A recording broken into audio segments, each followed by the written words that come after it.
मन अभ्यास की तरफ नहीं मुड़ता है और अभ्यास नहीं कर पाता,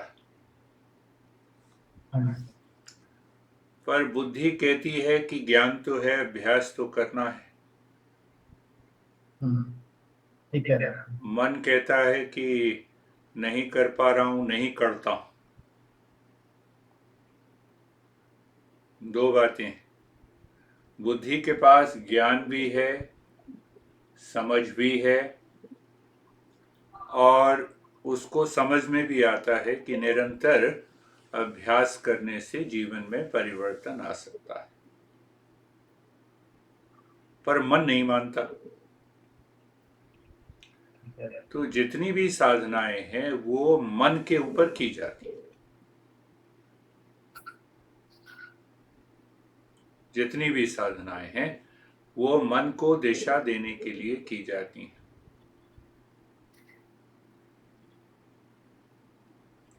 अब इस प्रश्न को जरा और गहराई में ले जाएं कि आखिर मन क्यों नहीं मानता है। तो उसके बहुत सारे कारण हैं, पर एक सबसे बड़ा कारण है कि हमारे संस्कार अभी भी मन के अंदर जमे हुए हैं। वो संस्कार रोकते हैं। फिर अब उसका और उत्तर खोजें कि ये संस्कार क्यों रोकते हैं। तो मन की आदत ये है, मन अपनी आदतों का शिकार है। वो देखता है कि अगर इस आदत में मैं बना रहूं तो मैं सुखी रहूंगा। सुखी रहता नहीं है, दुख भी आते हैं, समस्याएं भी आती हैं, पर उन संस्कारों से मन ऊपर उठना नहीं चाहता। ठीक कह रहे हैं। तो अब वो पुराने संस्कार हैं, करोड़ों संस्कार हैं, उन्हीं एक संस्कारों का पुतला हमारा शरीर है। उन संस्कारों से ही ये शरीर बना है। तो इसका मतलब प्रत्येक कोशिका में वो संस्कार हैं। करोड़ों खरबों कोशिकाएं हैं, तो हर एक कोशिका में वो संस्कार हैं। इसी कारण जो है शरीर जो है वो कहता है नहीं, शरीर तैयार नहीं है, आज नहीं करते हैं, कल नहीं करेंगे।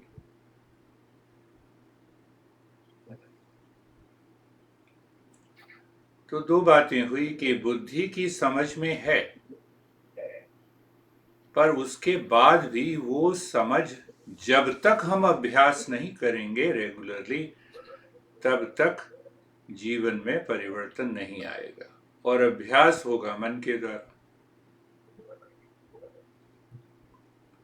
इस अभ्यास के, अभ्यास कहो, प्रैक्टिस कहो, पर अगर हम ये प्रैक्टिस समझ के करें, जैसे ही मन ये कहता है कि आज नहीं होगा, तो बुद्धि को हम एकदम ले आए, एकदम मन के अंदर हम विचार करें कि अच्छा भाई, मन ये कह रहा है कि नहीं करना, क्यों नहीं करना, शरीर थका हुआ है, अगर हम करेंगे तो शरीर में ऊर्जा आ जाएगी, तो अब क्या समस्या है। तो इसका मतलब ये हुआ कि ज्ञान के द्वारा, विचार के द्वारा उस मन को समझाना होता है। विचार, तुरंत विचार करो। अगर हमने विचार नहीं किया तो मन अपने सारे विचारों को अपने अंदर ले आएगा और ये कहेगा कि आज नहीं करते हैं, कल करेंगे। और कल कभी आता नहीं। अच्छा, आज तो शरीर थका हुआ है, तो आज फिर अच्छा शरीर थका हुआ है तो फिर थोड़ा सा और आराम कर लेते हैं। इसी बीच में विचार को ले आए। विचार, गुरुदेव कहते थे ना कि विचार करो। अच्छा, विचार करते हैं कि शरीर थका हुआ, अगर मैं अभ्यास करता हूं तो ये थकान दूर हो जाएगी, पूरा दिन अच्छा बीतेगा। देखो, पूरा दिन अच्छा बीतेगा। तो और अगर फिर मैं मन की ही सुनता रहता हूं, मन में तुम्हारी अगर सुनूंगा, तो सुनते सुनते फिर क्या होगा, तो फिर आज भी वही, आज नहीं करूंगा, कल भी नहीं करूंगा, परसों भी नहीं करूंगा, फिर अभ्यास छूट जाएगा। तो अभ्यास छूट जाने से क्या होगा? फिर बुद्धि ने विचार किया अभ्यास छूट होने से तो फिर और समस्या बढ़ेगी। तो निष्कर्ष क्या निकला कि हाँ, बुद्धि ने निष्कर्ष ये निकाला कि मन कहे या ना कहे, फिर भी अभ्यास करना है, फिर भी अभ्यास करना है। कुछ भी हो जाए फिर भी अभ्यास करना। तुम विचार ही कर रहे हो अभी बुद्धि के द्वारा विचार ही ये डाल रहे हो मन में। तो क्या होगा कि मन के जो पुराने संस्कार हैं, जो कि बड़ी तीव्रता के साथ जोर शोर से आते हैं, वो कमजोर हो जाएंगे और फिर बुद्धि जैसे ही मन के ऊपर हावी होती है, हम एकदम ट्रैक पर आ जाते हैं। बिना अभ्यास के मन जो है अपनी दिशा को नहीं बदलता। दूसरा विचार कि ये मन की जितनी भी समस्याएं हैं वो जगत से जुड़ी हुई हैं, संसार से जुड़ी। उदाहरण, ये मन करोड़ों दिशाओं में संसार में फैला हुआ है, कभी शरीर को लेकर, कभी मन को लेकर, कभी संबंधियों को लेकर, कभी माई को लेकर, कभी बच्चे को लेकर, कभी ऑफिस को लेकर, असंख्य दिशाओं में फैला हुआ।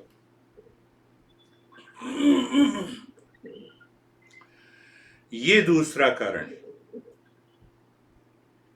कि वो असंख्य दिशाओं में फैला हुआ है। तो हमने बुद्धि से विचार किया है तो संसार में तो ये असंख्य दिशाओं में फैला हुआ है, अगर मैं इसकी दिशा को बदल दूं तो मैं अपने अंदर ले जाऊं मन को, तो एक ही बात रहेगी, मैं ही रहूंगा।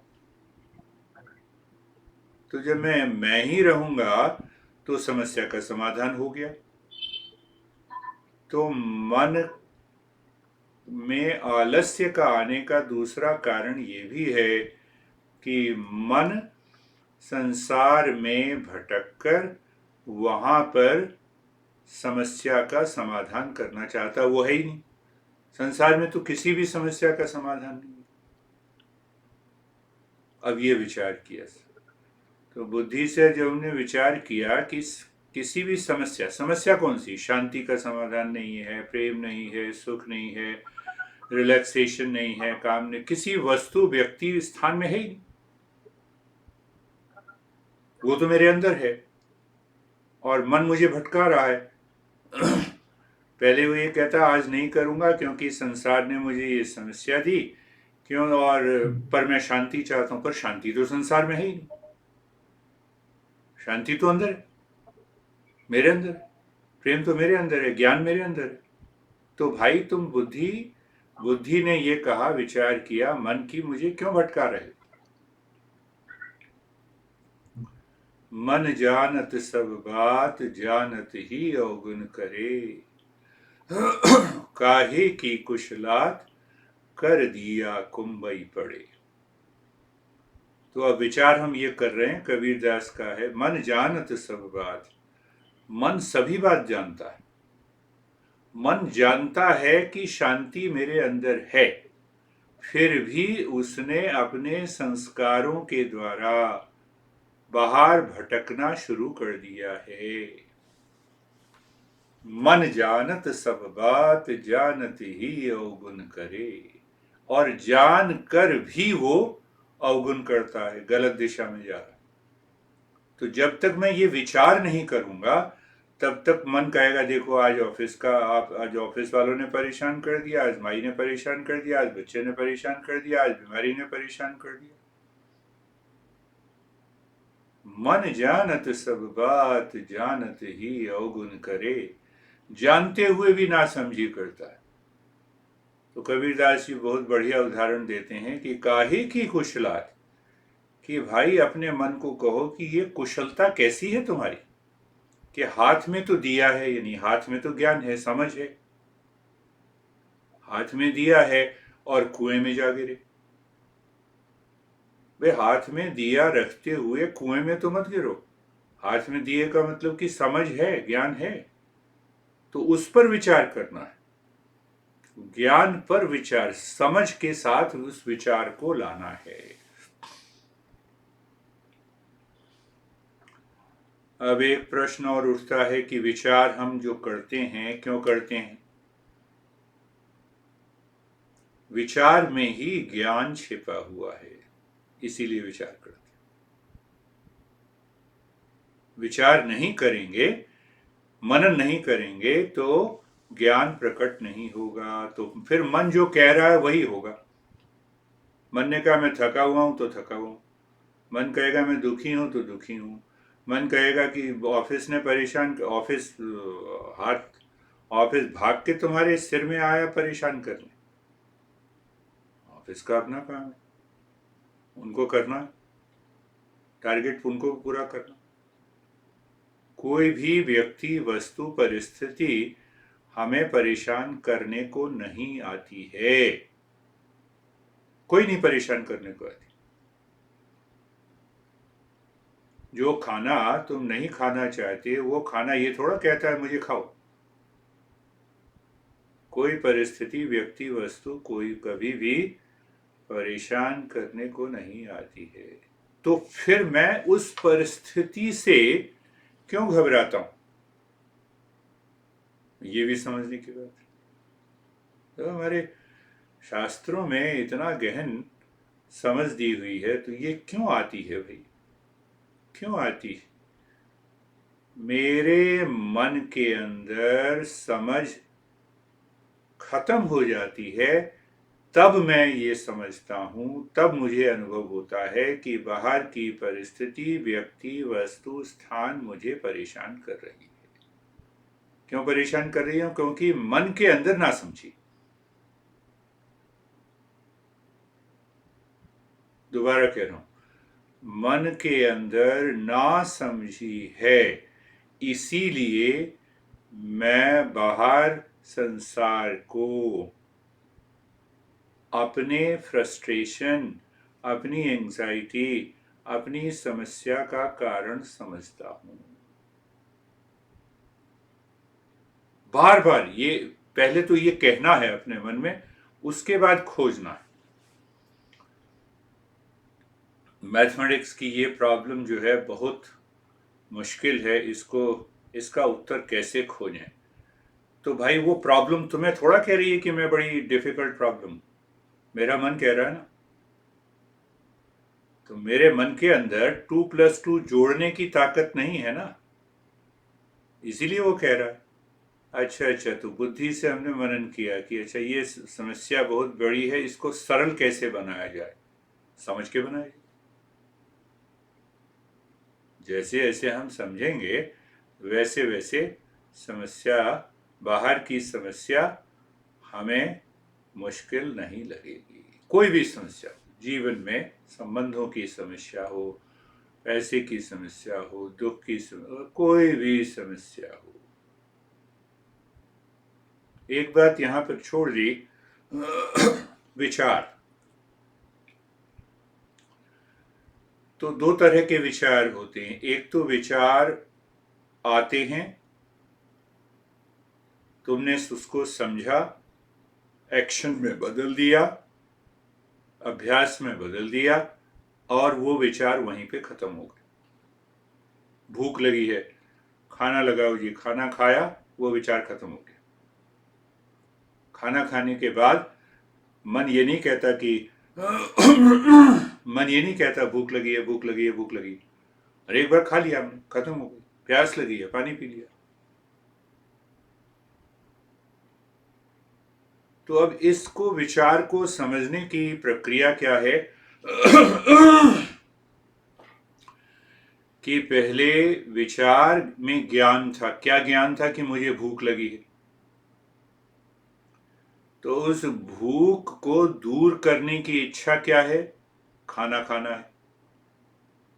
उसी विचार में, उस ज्ञान में पहला ज्ञान भूख, दूसरी बात भूख को दूर करने की इच्छा, और फिर भोजन कर लिया, तीनों खत्म हो गए। तो तीन बातें छिपी हुई: जानाति, जानना, इच्छा करना, और फिर इच्छा की पूर्ति के लिए प्रयास करना, अभ्यास करना। जानाति इच्छति करोति। अगर हम जानते ही नहीं किसी बात को तो इच्छा भी नहीं होगी, और इच्छा नहीं होगी तो अभ्यास की भी जरूरत नहीं।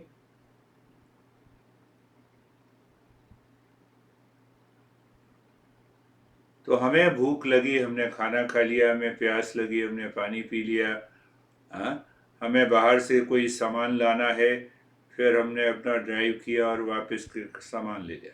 तो ऐसे सारे विचार हमें हमारे मन को परेशान नहीं करते। ऐसा कोई भी विचार मन को परेशान नहीं करता। अच्छा, अभी सुनना है, अभी तुम आ गए और सुनना है, तो इस विचार परेशान नहीं करते। कौन से विचार परेशान करते? तो ये समझना है कि जब विचारों का जमघट हमारे मन में जमा हो गया है और कंफ्यूजन है, कन्फ्लिक्ट है, रिएक्शन है, फ्रस्ट्रेशन है, तो केवल उसका इतना ही मतलब है कि हम अपने विचारों को समझ के साथ दिशा नहीं दे पा रहे। इसको दूसरे ढंग से हमने समझा। अभी तुमने कहा ना कि नहीं ऑफिस का ये काम हो गया, फिर ये हो गया, फिर मैं परेशान हो गया, मेरी इच्छा नहीं हो रही काम करने की, तो उसमें 50 विचार एक दूसरे से भिड़ रहे हैं। अरे किसी 2-4 व्यक्तियों में झगड़ा होता है तो हम अगर हम बीच बचाव कर लेते हैं। अच्छा नहीं, तुम इधर रुक, तुम भी शांत हो जाओ, तुम भी शांत हो जाओ। तो हमारे मन के अंदर भी वही विचार आ रहे हैं। कंफ्यूजन है, कन्फ्लिक्ट है, रिएक्शन है, ये अनुभव है ना। कन्फ्लिक्ट का होने का, द्वंद्व होने का जिसको हम कहते हैं, रिएक्शन का, रेजिस्टेंस यानी विरोध का, आपस में ही मन बहुत सारे विचारों के साथ एक दूसरे से झगड़ा कर रहा है। तो इसको कन्फ्लिक्ट कह दो, कंफ्यूजन कह दो, रिएक्शन कह दो, एंगर भी, हेजिटेशन भी, उन सब में तो जैसे हम बाहर जब झगड़ा होता है तो हम क्या करते हैं कि अच्छा तो भाई तुम भी चुप हो जाओ, तुम भी चुप हो जाओ। हाँ, बात हम समझ के करते हैं। वही बुद्धि की समझ यहाँ अप्लाई करनी। अच्छा ऑफिस का है, ऑफिस ने प्रेशर दिया, अच्छा ये काम है, अच्छा तुरंत मैसेज कर देंगे कि ठीक है जी, आज नहीं कल करेंगे। अच्छा, मन ये कह रहा है कि आज तो मैं थका हुआ हूं, नहीं करूंगा, टाइम है, मैं करने का टाइम है, तो करना जरूर है। उस तरह के विचार को लाना ही नहीं। उस तरह के विचारों को लाना ही नहीं, फिर कर लेना। नहीं अभ्यास तो करना, मन मुझे भटकाने की जरूरत नहीं। पहले ये विचार किया, बार बार विचार किया, तो जब मन बिल्कुल स्पष्ट हो गया, मन अब जो है उस तरह की बड़बड़ नहीं कर रहा, तब हमने प्रैक्टिस शुरू कर दी। इसको कहते हैं अभ्यास वैराग्याभ्याम तन्निरोध। पतंजलि कहते हैं कि अभ्यास और वैराग्य। तो वैराग्य का मतलब कि उन सब चीजों से विराग जो जिसने समस्या उत्पन्न की है मन, उन चीजों से विराग। मतलब कि जब हमने ये देख लिया कि हमारे मन में कन्फ्लिक्ट है, कंफ्यूजन है, विरोधाभास है, द्वंद्व, अपोजिट विचार आ रहे हैं, इन विचारों को हमने मन के अंदर देखा, पहले देखा, फिर कहा कि भाई क्या बात हो गई, ऑफिस में काम कर रहे हैं तो कॉल आएगी ही, पत्नी के साथ रह रहे हैं तो द्वंद्व होगा ही। पर एक बात ये समझ लेनी है कि मन बाहर संसार की कोई भी परिस्थिति, व्यक्ति, वस्तु मेरे जीवन में फ्रस्ट्रेशन, तनाव का उत्तरदायी नहीं है। कौन उत्तरदायी है? मन के अंदर जो द्वंद्व है, कन्फ्लिक्ट है, कंफ्यूजन है, उसकी रिस्पॉन्सिबिलिटी। ये विचार की कि बाहर सिचुएशन, बाहर ठंड है जो वो मेरे सिर पे आके थोड़ा मारती है, थोड़ा गर्मी है तो वो थोड़ा मारेगी। मुझे गर्मी महसूस हो रही है तो उस परिस्थिति को मैंने समझा, बाहर ठंड है तो कपड़े पहन लो। अब तुम ठंड से लड़ने जाओ तो क्या होगा? कोई उपाय नहीं। उसी प्रकार हम क्या करते हैं कि अच्छा अपने पति या पत्नी से लड़ना शुरू कर दिया। अरे वहां समस्या का समाधान वहां है ही नहीं। मेरी नासमझी ने ये समझा कि समस्या तुम हो, समस्या ऑफिस है, ये मेरी नासमझी ने समझा, है ना? तो नासमझी को दूर कर दिया तो समस्या खत्म हो गई। तो पहला ये हमें बार बार ये समझना है कि जो ज्ञान है, ज्ञान का होना बहुत जरूरी है।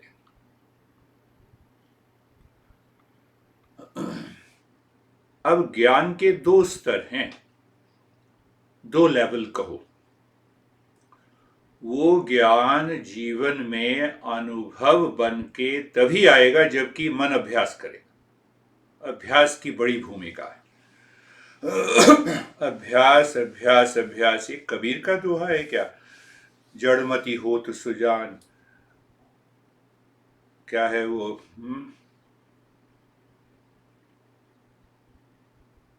करत करत अभ्यास के जड़मति होत सुजान, रसरी आवत जात ते सिल पर पड़त निशान।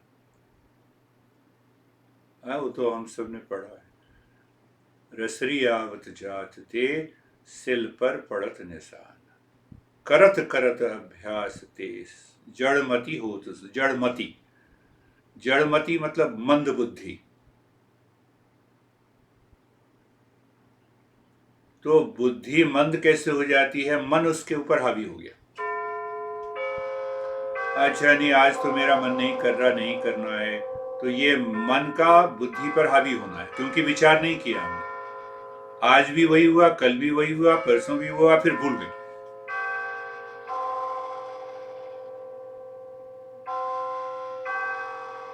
अच्छा मैं डेली 7 बजे अभ्यास करता हूं, आज 7 बजे बिजी हूं तो 8 बजे कर लूंगा।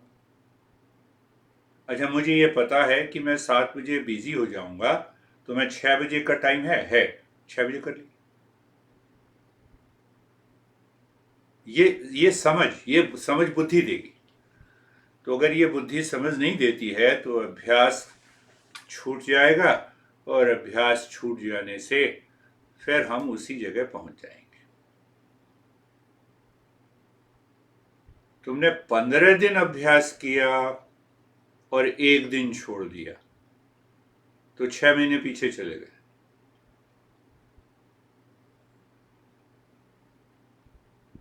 छह महीने पीछे चले।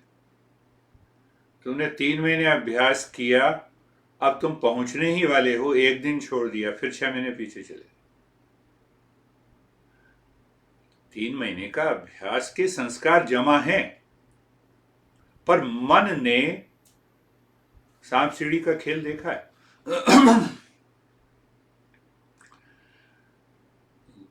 टॉप पर पहुंचे और फिर गिर पड़े नीचे, सीधा नीचे पहुंचे। सांप सीढ़ी। तो टॉप पर पहुंचना है वो कदम कदम से होता है, गिरना तो एक ही बार हो जाए। इसीलिए मैंने उदाहरण दिया कि वो 6 महीने पीछे चले।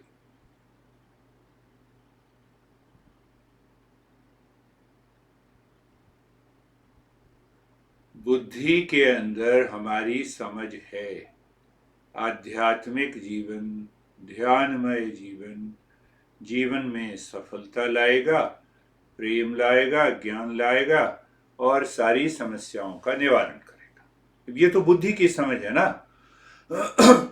तो जब तक मन से उसका अभ्यास न किया जाए तब तक मेरे जीवन में उसका अनुभव नहीं होगा, ज्ञान का अनुभव नहीं हुआ ना। बहुत सारे लोग वो ये बुद्धिजीवी इंटेलेक्चुअल्स ये कह देते हैं, देखो इंटेलेक्चुअल अंडरस्टैंडिंग तो है पर जीवन में बदलाव नहीं है।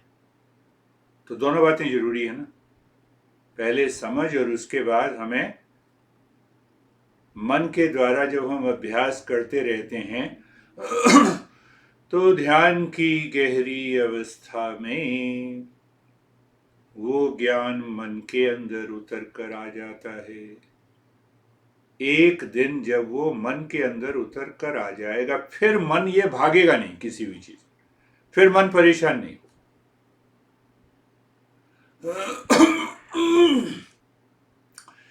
उसी को हम कहते हैं अवेकनिंग, कि अब मन की दिशा, मन बदलने वाला नहीं है, मन पूरी तरह से बदल गया। तो तब तक हमें साधना करनी। इसमें उत्तर उस बात का है कि मुझे कब तक साधना करनी है। मुझे तब तक साधना करनी है जब तक मन ये ना कह दे कि भाई अब मैं जगत को नहीं देख रहा, संसार को नहीं देख रहा, मेरे अंदर जो स्थित है शांति प्रेम ज्ञान, मैं उसको देख रहा हूं। तो फिर प्रश्न पूछो कि भाई ये मन ऐसा क्यों कर रहा है, मन जो है ज्ञान को क्यों नहीं जीवन में उतारता। हमारे संस्कार, हमारे माता पिता ने जो दिए, समाज से हमने जो सीखे, मन 24 घंटे बाहर की ओर बचपन से आज तक गति कर रहा है। उसमें समाज है, उसमें माता पिता हैं, उसमें हमारे धर्म के जितने भी संस्कार हैं, वो सारे के सारे संस्कार हमारा पीछा नहीं छोड़ रहे हैं। तो वो जो संस्कार है, कहो आदत कहो संस्कार कहो, वो ज्ञान का विरोधी है, ज्ञान के अपोजिट डायरेक्शन में जाते हैं। क्यों अपोजिट डायरेक्शन में जाते हैं? क्योंकि मन ये समझता है कि उस आदत में, उस संस्कार में रहते हुए मैं अपनी समस्याओं को से दूर रह सकता हूं।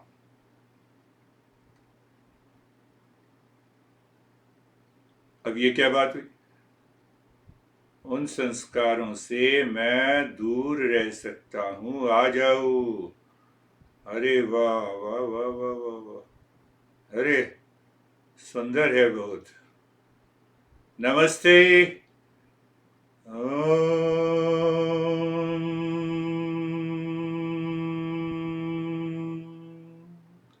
देखो मेरे से तुरंत हंस रहा है, देखो मेरे को।